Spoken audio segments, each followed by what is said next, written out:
Hey folks, it's Andrew bringing you another Keyforge deck review. This one I opened a ways back and just haven't gotten around to reviewing yet. It's pretty good. Ali has had a chance to play it a little bit more than I have, but it seems pretty good. It's Untamed, Dees, and Mars, and it's called Delson Volcano Harrier. Let's get right into it. We start with actually 2 copies of Binding Irons, which is real interesting. I think this might be my only deck, or yeah, I think it's my only deck so far where I got 2 of these. So Binding Irons is an action that gives your opponent 3 chains, and yeah, it can be strong in the right situation. I almost always would rather have something that really speeds me up rather than slows my opponent down, but I would be interested to take this to like an adaptive match, because if you get into a situation where your opponent's deck did win, but they bid it up to some number of chains and then you're able to push them over above 6, then that could really help. So anyway, possibilities. Charette, 4 power, capture, on play you capture 3. Call the Weak is an action with a bonus amber that destroys the least powerful enemy creature. Nice for board control. We have 2 copies of Shooler in here, which is some nice potential steal with a 5 power creature that comes along with it.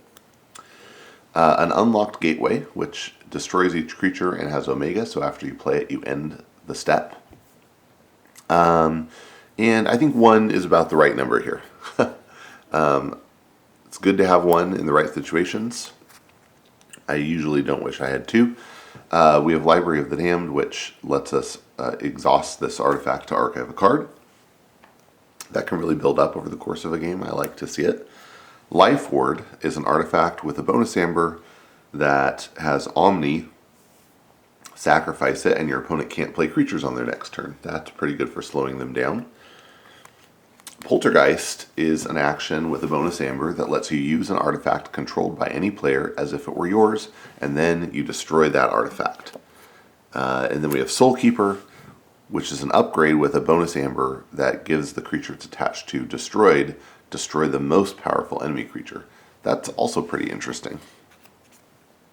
Maybe put it on Charette if we get the opportunity. And then we have Key to Dees, which has Omni. You sacrifice it to destroy each creature. It's kind of interesting. Out of all these cards, like Soul Keepers from AOA, Unlocked Gateways from AOA, Call the Weak, and then the Binding Irons. So 7 out of 5 of our Dees cards are actually just returning from Call of the Archons, which is fine. They're good cards. Then we have Agent Human in Mars. 2 power Martian agent with elusive, and when it reaps, you choose a friendly non-Mars creature and an enemy non-Mars creature, and you stun them. The trick here is you can choose your own creature over and over again, because you can still stun a creature that is stunned. It just doesn't get any extra stuns. But you can always pick a different creature on their side. Carpet Flotsam is good if your board has been wiped. It's a really good follow-up to a gateway, actually, or maybe using the Key to Dees on a Mars turn. And it gives you a bonus amber, and if there are no friendly creatures in play, you deal 4 damage to each creature. Actually, I guess it wouldn't be a great follow-up to Key to Dees because they don't have any creatures at that point either. Glixel Proliferator is a 3 power Martian soldier. And when Glixel Proliferator reaps, if it's on a flank, you archive a Mars card from your discard pile. This can be really powerful depending on, of course, what Mars cards are in your discard pile. Ixixli Fixfinger has 2 power, 2 armor, elusive, and gives each other Martian creature +1 armor. Frequent misreading here is that it's Martian, not Mars. So in this case, it would apply to all the Mars creatures we've seen so far because they are Martians, but not all Mars creatures are Martians. So, for example, Dromid is a beast. It's not a Martian. So Ixixli Fixfinger wouldn't help it. We have 2 copies of Mars Needs Amber. This is an action with a bonus amber that says each damaged enemy non-Mars creature captures 1 amber from their own side. If you have ways of spraying damage, this can be quite good. So far I don't feel like we have a ton of ways to spray damage, so other than the Carpet Flotsam, which probably kills stuff, So not sure how that's going to go. We'll see.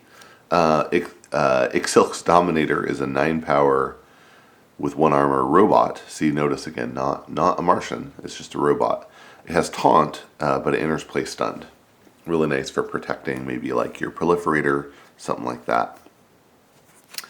Amber Conduction Unit is an artifact that says after an enemy creature reaps, if it is the first time a creature is reaped this turn, stun it. There's some complicated wording there, I think, just to make the timing really clear. And I wouldn't mind if they did that on more cards. Hypno Beam is an action that lets you gain control of an enemy creature. And important to note, there's no reason when you gain control of an enemy creature that it would exhaust. So when it comes over to your side, it really should come over ready, which means if it's a Mars creature, you get to start using it right away. The ideal situation is that you either target something in a house that you have, so you can actually use it, or you target something that is that has a nice constant effect. Nizic Resonator is a Martian soldier, 2 power with 1 armor, and for each neighbor that it has, your opponent's keys cost +2, so up to +4 if it's wedged between 2 other creatures. Maybe you put this next to the Dominator so it's hard to kill.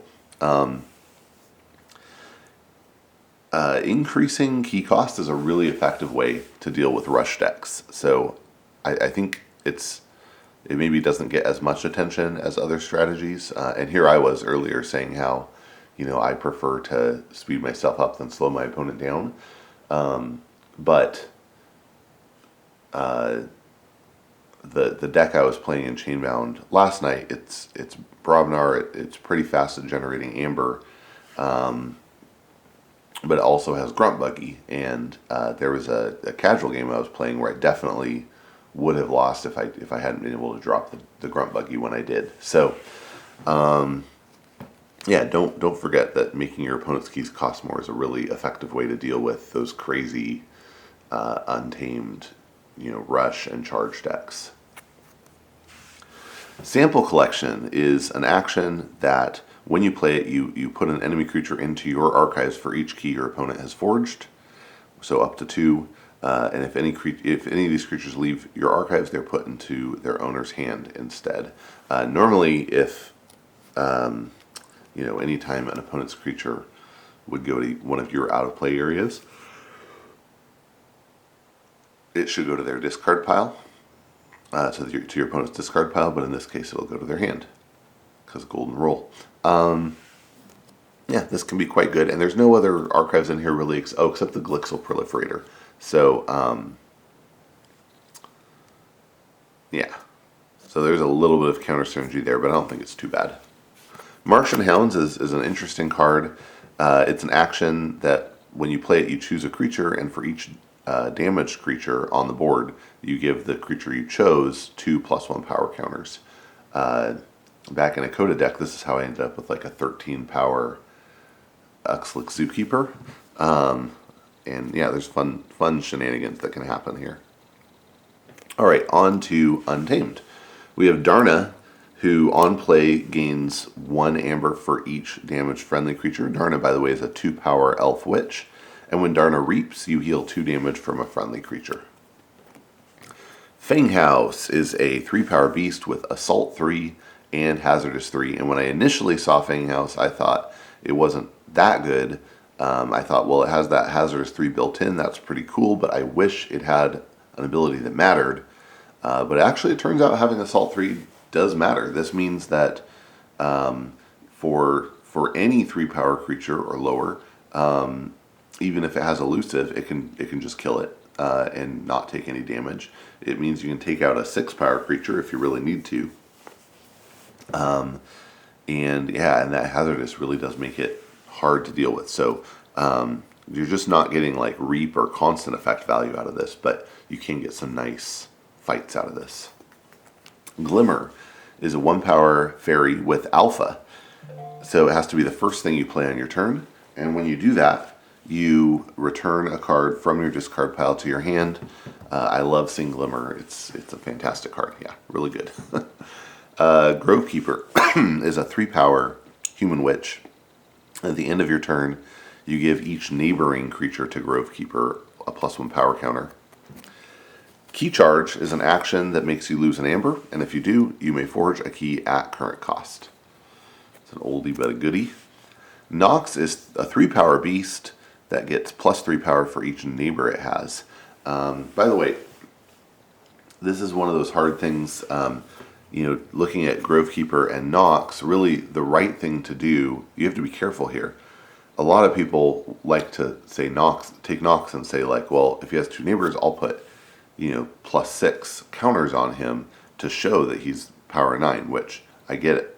Like, I get why that would help you. But the problem is, let's say he's next to Grovekeeper. Well, now you need to be putting +1s on him from Grovekeeper as well, and it's easy to get mixed up between what are the +1 counters and the constant effects. So,